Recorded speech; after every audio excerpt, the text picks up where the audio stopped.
Yo, what's going on, everybody? It is Chad here with BetHubb.com. Today we're talking some Major League Baseball as I present to you guys a preview and prediction of the AL and NLCS.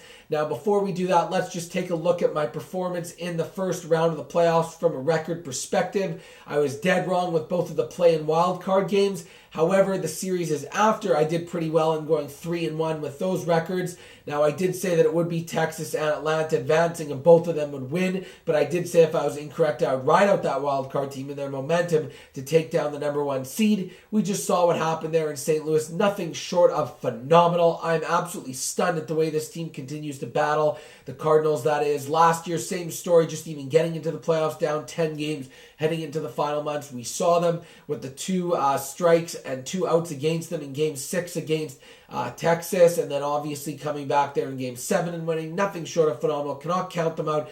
Down 6-0. So when you look at them moving forward here, I just don't see how they can't beat San Francisco right now. I have to take them, and I'll take them to win in 6 games. And the main reason for that is because of the fact that this team has such clutch offense and will be able to manufacture runs a lot easier than the Giants did. Now, I'm not saying the Giants didn't pull off an absolutely gutsy performance against Cincinnati there in those 3 games on the road. It really was fantastic. But I do believe that St. Louis just has more overall offense. You see the power bats with the likes of a Beltran, and you see what Alan Craig can do. Yadier Molina's clutch, David Freese. They even get the production from the bottom of the lineup of the Descalsos of the world and the Pete Cosmas. I just don't see the Giants being able to match that. Yeah, we know that they get some good production from Sandoval and the catcher Buster Posey, but other than that, it's just not the same consistency. And we see that St. Louis, it doesn't matter how good the pitching is, they will be able to hit their opponents. Whereas Cincinnati, maybe they weren't quite as composed and needed to be against good pitching in the final few games of their series. And also, the fact that Matt Cain went twice in the first round and had to pitch Game 5 means he will not have as much rest heading into it. He won't be able to start at the beginning of the series. They won't be able to use him 3 times. And he's really the only pitcher that I think installs a ton of fear into the St. Louis lineup, because when you look at some of those other starters like a Vogelslong and a Baumgartner, yes, they're good young pitchers. Well, not so much Vogelslong because he's a bit older, but I'm saying in terms of experience in the league. But these guys aren't used to pitching this many innings in a season. You can see their results down the stretch in the regular season continue to get worse, and their numbers aren't really truly indicative of the accumulation of what they had throughout the body of work throughout the year. So I think a patient St. Louis team that's very good at working counts will get to them. Their bullpen isn't as good. They don't have Brian Wilson back there, and they'll be able to expose some of those guys. We know Barry Zito's crap. And then you look at Lincecum, will he start, won't he start, where's his head's at? They really only have true one shutdown starting pitcher with Matt Cain, who won't be able to go as often as they'd probably want him to. Whereas you look at St. Louis, I mean, it doesn't matter who's starting for them. They just have so much depth. Carpenter's a stud still.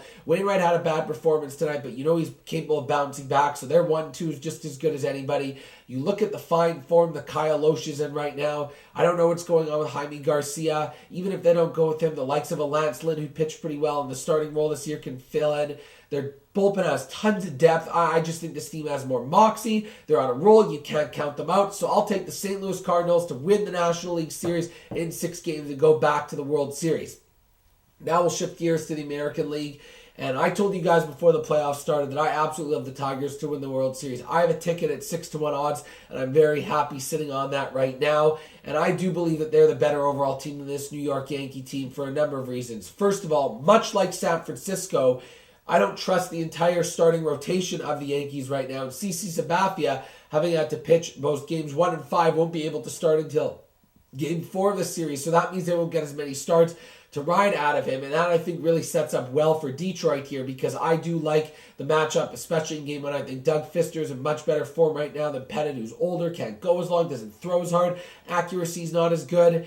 And I think Fister's just in fine form right now, one of the better 2-3 starters in the league. Sanchez can match up well with the likes of a Corona. I'm not in love with that matchup there, but I love Max Scherzer going up against a fellow like Hughes, who we see can get roughed up, especially giving up the long ball, which is exactly what this Detroit team is capable of doing. And then if Verlander and Sabathia end up going up against each other, I think Verlander's still the better overall pitcher. He has one more day of rest to work in his favor as well.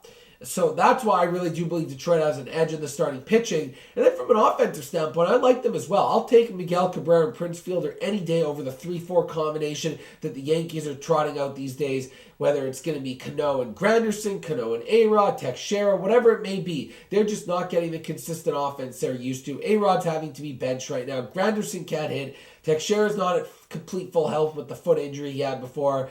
I haven't seen that much out of Cano. I really like the Cabrera and Fielder combination for Detroit with power. I also think that they have a bit younger of a team in terms of their legs, with guys being able to steal bases and set the table with the likes of an Austin Jackson and a Quinton Berry.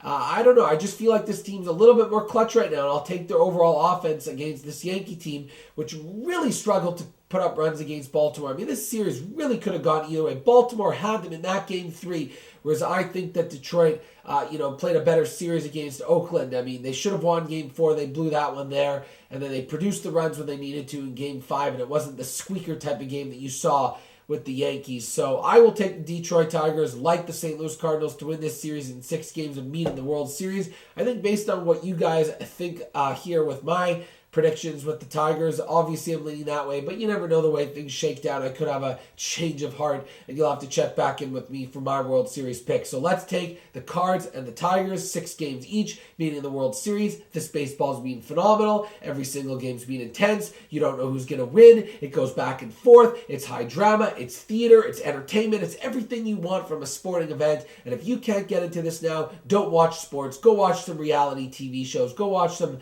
crap-ass movie, because nothing like this can be reproduced. It's just absolutely phenomenal. And you know what's great about all this, guys? You have an opportunity to make some money watching it as well. You can go to BetHubb.com right now. See the link below? You click on that. You go there. You start up an account. You start throwing out bets. You make up your own line. You bet your friends.